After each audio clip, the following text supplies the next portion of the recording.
Yan, what's up mga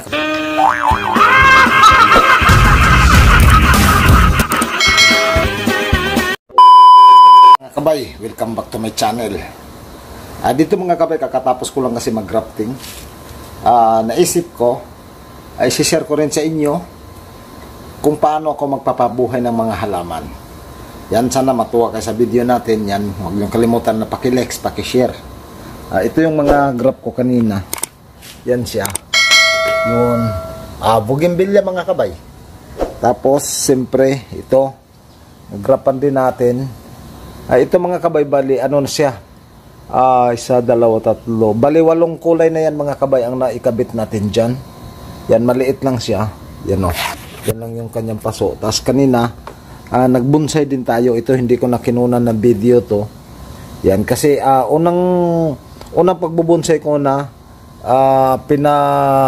ko yung binilog ko yung kanyang mga sanga. Yan o. Binilog-bilog natin. Tapos dito inayos. Yan. Tapos yung bonsai dito ko pinatong. Tapos yung sa likod naman natin yan, mag-hi kayo ni Monjula. Yan si Monjula natin. Okay. Tapos siyempre, ang pambansang puno, yan, akasya. Yan, nakita ko lang yan mga kabay. Ayan, no? Napakahalaga talaga to mga kabay sa natin, sa mundo natin. Puno ng akasya. Siyempre, nagkalat ako. Yan, ito pa yung mga gamit ko mga kabay. Ito yung pang-grafting natin. Yan, mga cutter. Yan, kumuha tayo ng kanina. 3 kulay, puti, yellow, at saka yung red.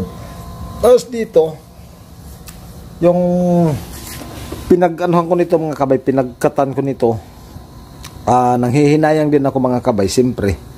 Kailangan din natin mga kabay, wag itapon para panimula. Ayan siya. Yan, dito may tinanim na tayo, pero dadagdagan natin. At sa dadagdagan natin, yan, may halaman pa tayo dyan. Fidilip, at saka mga aglo. Tapos dito sa gilid, sobrang dami pa yan. Papunta doon sa dulo, tapos yung natin, nyog na bubunsayin. Yan, ito, nakapagtanim na ako kanina mga kabay, pero isi-share ko nga sa inyo kung paano ako magpapabuhay ng halaman. Napakasimple lang mga kabay, matyaga lang tayo, masipag. Magkakaroon tayo ng maraming halaman. Palagay natin mga kabay sa ganito. Ganitong lagayan. Yan. Siyempre, lalagyan muna natin example. Siyempre, kailangan may example mga kabay.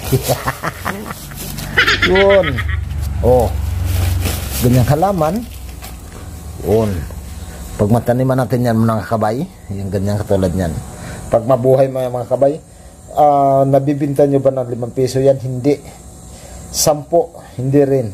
Pero mga kabay, pagka ito lumaki, nabibinta natin ng 30 pesos. Pataas. Depende sa kanyang paglaki talaga mga kabay.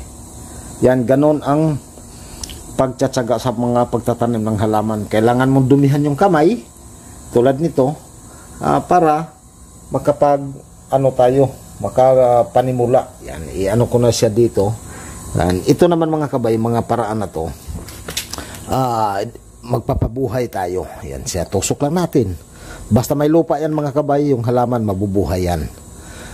I-share ko sa inyo kung paano ko siya madaling buhayin. Yan, siyempre itusok lang muna natin yan lahat.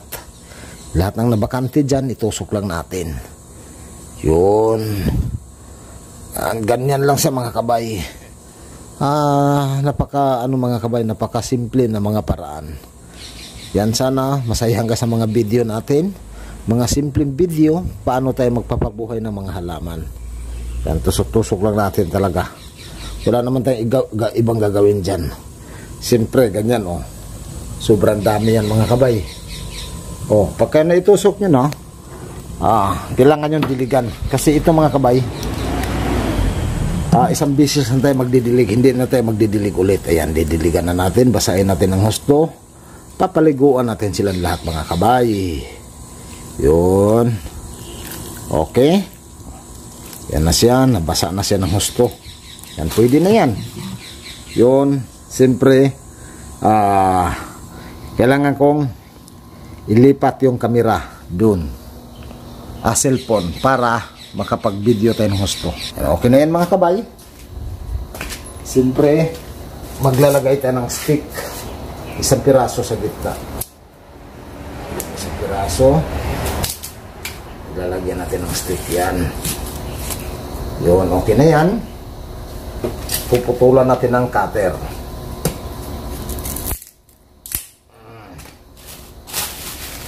Ang tawag naman nito mga kabay, i-ICU natin siya. Yan, i-ICU. Yan siya. Dito natin sa buhok-bubuhayin. Yan. Mga paraan. Yan, pagka ganyan, ay teka muna. Nakalimutan ko. Hindi ko pa pala sa napicturan. Kailangan kong tanggalin. Yan, tanggalin natin. Kasi kailangan natin maglagay ng thumbnail. Picturan ko lang sa mga kabay ha. Sinsya na. Yan, ganun lang mga kabay ka simple yung mga ginagawa natin. Kailangan matyaga tayo mga kabay. Picturean ko lang siya. Yun. Picturean lang natin. Yan siya. Okay. Tapos ilagay na natin yung plastic. So sure na mga kabay, walang tanggalan na to. Picturean na natin.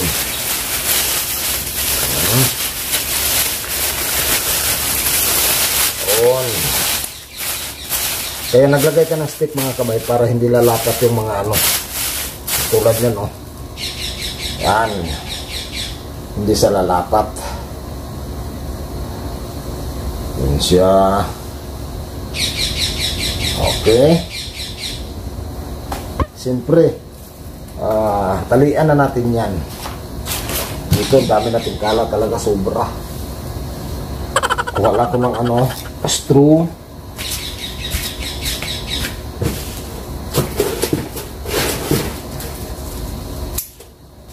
Kasi kailangan na natin itali. Ganun na sa ano mga kabay ka simple ang mga ginagawa natin.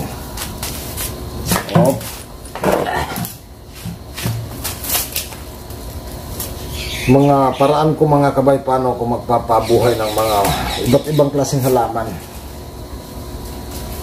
Uy, ano ba itong stroke ko? Yan. Balik natin. Kailangan natin higpitan mga kabay para yung moist niya hindi mawawala. Yan. Okay, tapos siyempre kailangan natin maglinis dito. Yan siya. 5 minutes later. Yan dito mga kabay nalinis ko na lahat. Yung mga dapat natin itapon, tinapon ko na rin. Yung mga gamit ko, linigpit ko na. Ayan malinis na siya. Yan, ito na yung mga halaman natin dito na pinagtsagaan ayusin. Yan, tulad ng monjula, yung grafting, tapos pidilip galing sa markot, grafting ulit, tapos ang palok na gawing bonsai. Kasi mga gamit natin dito, yan yan ang mga gamit natin. Ito yung mga kailangan ko mga kabayan. Cutter, pliers, kutsilyo, hasaan. Yan, ito yung ano natin. Sampalok na ginawang bonsai. Yan. Tapos ang ano mga kabay dito ko nasa linagay. Ito. Yan na siya. Yan. Ganun lang sa mga kabay. Tapos yung mother plant ko na enjoy photos. Yan, sa electric pan lang din natin tinanim yan. Yan, electric pan. Yan, pagka gusto kong magkano mga kabay, magripat na enjoy photos, dito na ako kumukuha. Yan, ito. Ba't ibang klaseng halaman ng hanggang doon. Yan, sobrang ganda mga ano natin dito, mga halaman. Yon. Tapos yung iba kailangan ko na i-prove kasi lampas-lampas sa mga kabayang hahaba na. Ito din isa ganon din. Ayan bumaluktot na siya. Yon. O, ganun lang yung mga ano natin, mga inaayos dito. Okay. Maraming salamat talaga sa patuloy niyo pag-support ng channel natin, sa panonood, sa hindi pag-skip ng ads natin. Malaking tulong na rin sa akin yan mga kabay. Sana i-share nyo pa. Mag-update tayo mga kabay sa sa gagawin natin bonsai. Yan, kasi maramihan to mga kabay. Ito siya. Kikita nyo naman yung moist. Tingnan natin mga kabay kung ito mga kabay, effective talaga sa mga ICU natin. Check natin. Yun.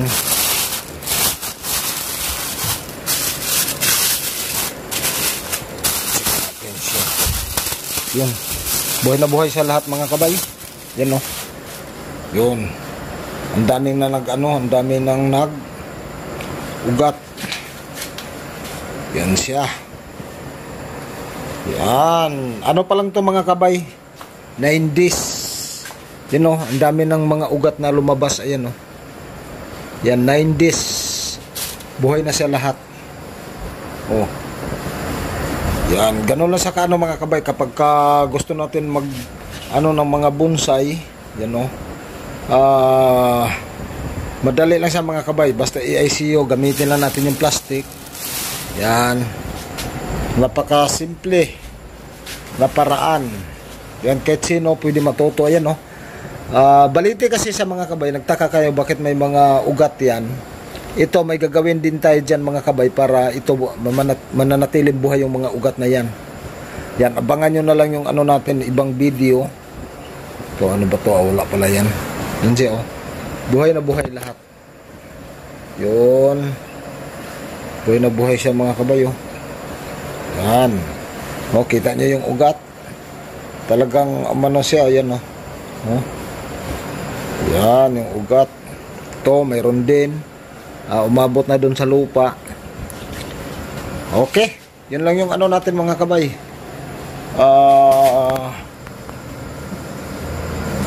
Pagbigay ng share na paano magpapaugat ng mga gagawing bonsai. Sobrang dami talaga. Yan siya. Okay, paano mga kabay, hanggang dito na lang yan. Maraming salamat. Kita-kits sa sunod na mga video.